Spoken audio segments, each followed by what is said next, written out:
So ఈ రోజు specials వంకాయ రొయ్యల పులుసు. మీలో ఎంతమందికి కాంబినేషన్ తెలుసు అండ్ తెలుసుంటే మీలో ఎంతమందికి ఇష్టం? సో చాలా మందికి వంకాయ ఇష్టం ఉండదు. మరి టేస్ట్ చాలా బాగుంటుంది, బట్ వంకాయ ఎందుకు ఇష్టం ఉండదో నాకు తెలీదు. నాకైతే వంకాయ చాలా ఫేవరెట్ వెజ్లో. So veg and non veg mixing వంకాయ అండ్ రొయ్యలు కర్రీ విత్ పులుసు. సో వంకాయ రొయ్యల పులుసు ఎంత టేస్టీ ఉంటుందంటే ఒక్కసారి ట్రై చేయండి. నేను రెసిపీ పెడతాను ఫుల్ వీడియోలో. సో ఒక టేస్ట్ చేసి కమెంట్ సెక్షన్లో పెట్టండి.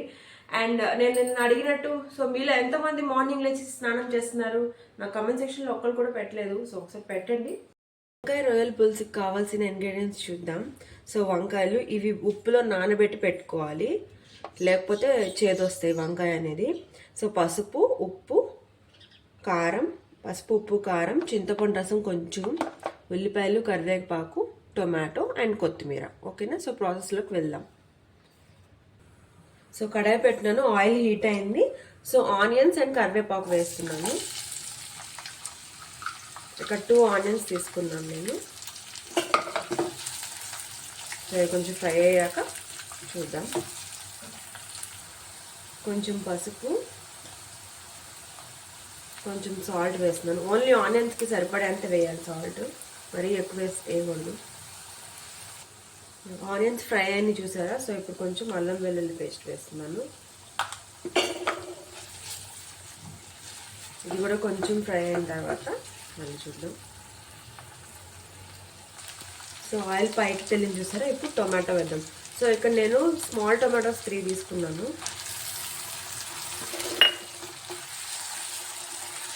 మిక్స్ చేసేసి లిడ్ క్లోజ్ చేసి ఒక 5 మినిట్స్ తర్వాత వచ్చి చూద్దాం.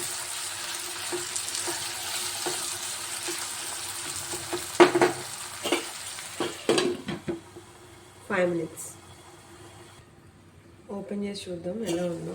సో చూసారా? ఆయిల్ పైకి తేలి అండ్ టొమాటోస్ హాఫ్ మగ్గు ఉండాలి. ఇప్పుడు మనం వంకాయలు వేద్దాం. సో వంకాయలు ఉప్పులో పెట్టమని చెప్పి ఎక్కువసేపు అవసరం లేదు. జస్ట్ ఒక 10 to 15 మినిట్స్. కర్రీ చేసే ముందు పెట్టుకోవాలి, మరీ ముందే పెట్టేసుకుంటే చేదొస్తుంది కంపల్సరీ. సో వేసేసాను. అండ్ కొంచెం సాల్ట్ వేద్దాం వంకాయల మీద.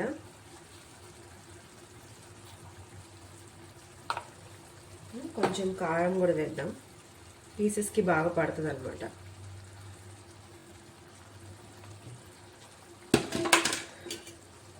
మిక్స్ చేద్దాం. సో చూసారా ఎంత కలర్ఫుల్గా ఉందో? సో ఇప్పుడు రొయ్యలు వేద్దాం.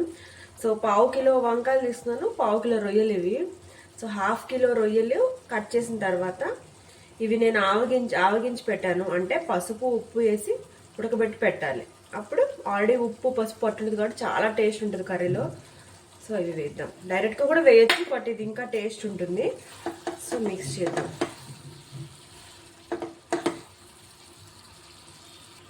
ఒక 5 to 10 మినిట్స్ మగ్గిన తర్వాత అప్పుడు చింతపండు రసం వేద్దాం. So wait for 10 minutes. ఒకసారి చూద్దాం. సో చూసారు ఆయిల్ పైకి తేలి ఎంత కలర్ఫుల్గా ఉందో. ఇప్పుడు మనం చింతపండు రసం వేద్దాం. చింతపండు రసం చాలా తక్కువ వేయాలి, టేస్ట్ తగలనట్టు. కొంచెం నేను వాటర్ కూడా యాడ్ చేశాను దీంట్లో. చూసారా? ఇది అలా 15 to 20 మినిట్స్ అలా వదిలేసేయండి సిమ్లో. వంకాయ ముక్క బాగా ఉడకాలన్నమాట, లేకపోతే వంకాయ గట్టిగా తినేటప్పుడు అస్సలు బాగోదు. సో 15-20 మినిట్స్ తర్వాత వచ్చి చూద్దాం. సో చూసారా ఆయిల్ అంతా పైకి తేలి 15 మినిట్స్ తర్వాత చూస్తుంటే అర్థమైపోతుంది ముక్క బాగా మెత్తగా ఉడికింది. బట్ ఒక్కసారి టెస్ట్ చేసి చూద్దాం. బాగా లావ్ పీస్ తీసుకొని చూద్దాం. చూసారా ఎంత మెత్తగా ఉడికిందో? అంతే, అయిపోయింది. బట్ ఒక్కసారి కొత్తిమీర చల్లుకొని ఒక 2 మినిట్స్ నుంచి దించేద్దాం.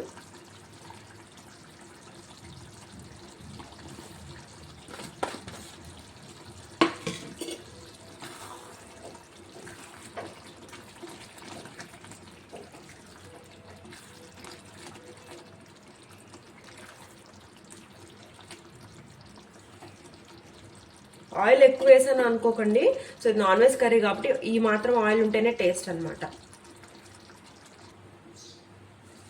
సో చూసారా కర్రీ రెడీ.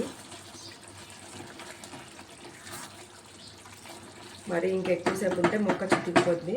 సో ఆఫ్ చేసేద్దాం. సో యమ్మీ యమ్మీ వంకాయ రొయ్యల పులుసు రెడీ అండి. సో మీరు ఈ కాంబినేషన్ ఒకసారి ట్రై చేసి నాకు ఎలా ఉందో కమెంట్ చేయండి. ఇది చాలా టేస్ట్ ఉంటుంది, ఒక్కసారి ట్రై చేయండి, మీరే చెప్తారు సూపర్ అని. ట్రై చేయండి. Thank you, bye bye.